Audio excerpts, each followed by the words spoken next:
క్రీస్తునందు ప్రియులారా, మీకు శుభములు వందనములు తెలియజేస్తున్నాను. దేవుని మహాకృపను బట్టి రాజులు మొదటి గ్రంథం కూడా పూర్తి చేయబడింది. ఈ దినాన రాజులు 2వ గ్రంథాన్ని మనం ప్రారంభిస్తున్నాం. రండి మొదటి అధ్యాయాన్ని ధ్యానం చేద్దాం. ఆహాబు మరణించిన తర్వాత అతని కుమారుడైనటువంటి అహజ్యా రాజుగా పరిపాలన చేస్తున్నాడు. అయితే ఈ అహజ్యా సోమ్రోన్లోనున్న తన మేడ గది కిటికీలో నుండి కిందపడి రోగి అయి, మీరు ఎక్రోను దేవతయగు బయల్జెబూబునొద్దకు పోయి ఈ వ్యాధి పోగొట్టుకొని నేను స్వస్థపడుదునో లేదో విచారించుడని దూతలను పంపగా, ఆహాబు కుమారుడైన అమజ్యా మేడగదిలో నుంచి కింద పడిపోయి రోగి అయి ఉన్నాడట మంచం మీద. అయితే ఈ రోగం నుండి బయటపడి స్వస్థత పొందుతానా లేదా అని విచారణ చేసేదానికి ఎంక్వైరీ కొరకు కొంతమంది వ్యక్తుల్ని పంపిస్తున్నాడు. ఫిలిష్తీయుల దేవుడిగా ఆరాధించబడుతున్న ఎక్రోన్లో ఉన్నటువంటి బయల్జెబూబు. ఈ దేవుడి పేరు లేదా ఈ దయ్యముల అధిపతి పేరు ఎక్కడో విన్నట్టుగా మీకు అనిపిస్తుంది కదా. పాత నిబంధనలు కాకుండా బాగా అంటే ఎక్కువ సందర్భాల్లో విన్నట్టుగా. రండి, లూకాసు వార్తలో 11వ అధ్యాయంలోను, మార్కుసు వార్త 3వ అధ్యాయంలోను ఈ విషయం మనకు కనబడుతుంది. లూకాసు వార్త 11వ అధ్యాయంలో మనం చూస్తే, ఒకప్పుడు ఆయన మూగ దయ్యమును వెళ్ళగొట్టుచుండెను. ఆ దయ్యము వదిలిపోయిన తర్వాత మూగవాడు మాట్లాడిన గనక జనసమూహములు ఆశ్చర్యపడెను. అయితే వారిలో కొందరు, వీడు దయ్యములకు అధిపతి అయిన బయల్జెబూబు వలన దయ్యములను వెళ్ళగొట్టుచున్నాడని చెప్పుకొనిరి. దయ్యము కాదు, దయ్యముల అధిపతి అయిన బయల్జెబూబు ద్వారా దయ్యాల్ని వెళ్ళగొడుతున్నాడని యేసుక్రీస్తు ప్రభువును అక్కడ అనేకులు నిందిస్తున్నారు. చూడండి, నిజముగా ఆ దినాల్లో యేసు ప్రభు చేస్తున్నటువంటి ఆశ్చర్యకరమైన బోధలు కానివ్వండి, ఆయన చేస్తున్న అద్భుతములు కానివ్వండి, ప్రజల మధ్యలో ఓ గొప్ప వివాదంగా ఉన్నది. జనసమూహములందరూ ఇతడు ఎవరో అని కలవరపడుతున్నారు.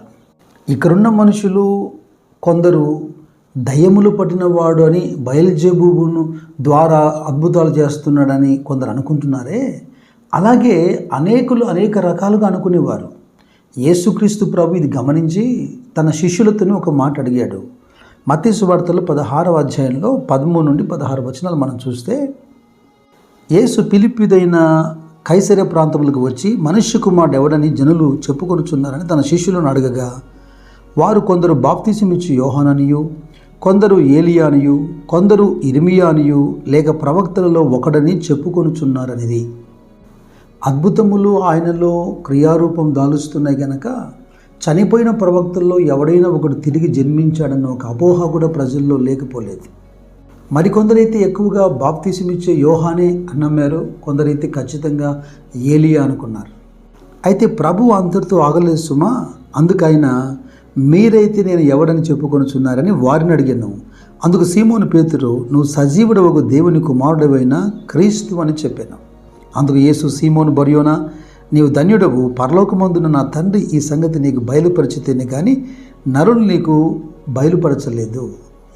సమస్తాన్ని విడిచిపెట్టి ఆయనకు శిష్యుడికం చేస్తూ ఆయన వెంబడిస్తున్నారు కదా.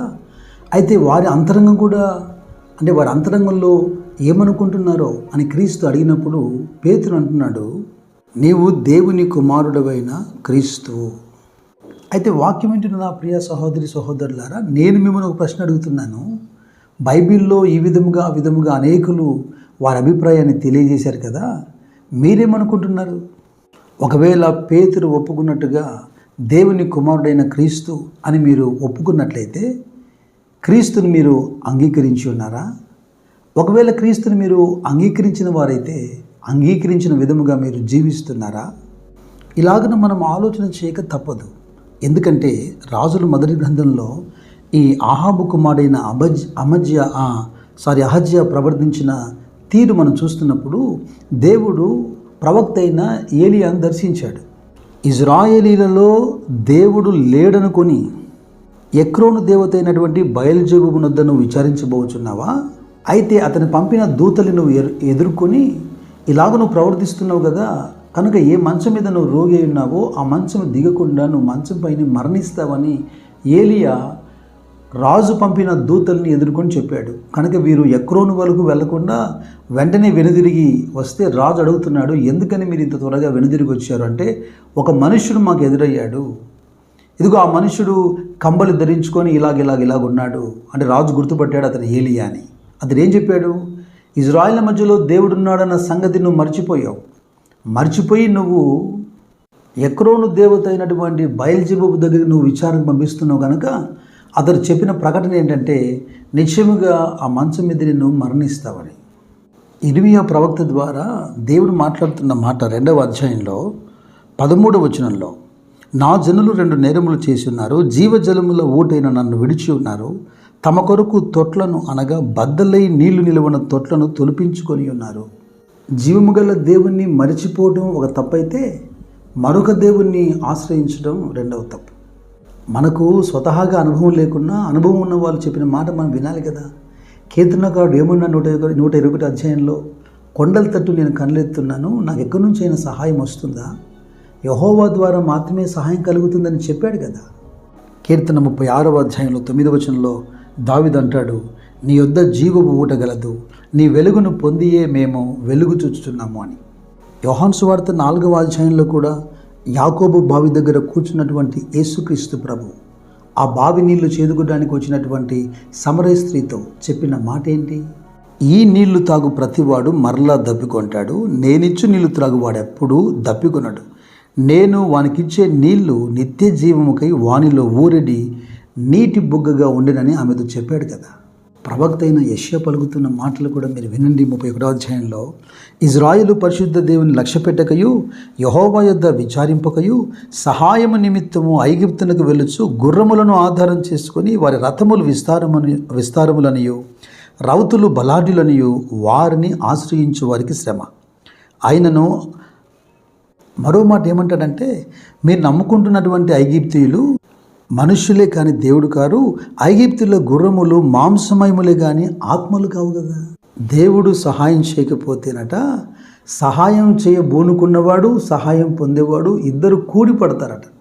ఈ పాఠము ద్వారా మనము ప్రశ్నించబడుతున్నాం, ఆయా సందర్భాలలో దేవుని యొద్ద మొదట మనం విచారించకుండా ఆయన అనుమతి పొందకుండా అటు ఇటు పరిగెత్తుతున్నామా, రాజైన హజ్జలాగా.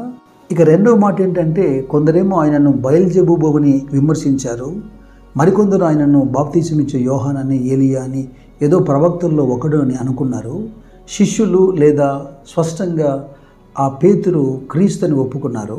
మరి ఇదివరకే మనం కూడా మన హృదయాలలో క్రీస్తుని మనము ఒప్పుకోలు కలిగి ఉన్నామా? ఒకవేళ ఇదివరకే మీరు క్రీస్తును అంగీకరించుంటే కడవరకు మీ విశ్వాసాన్ని చేపట్టండి.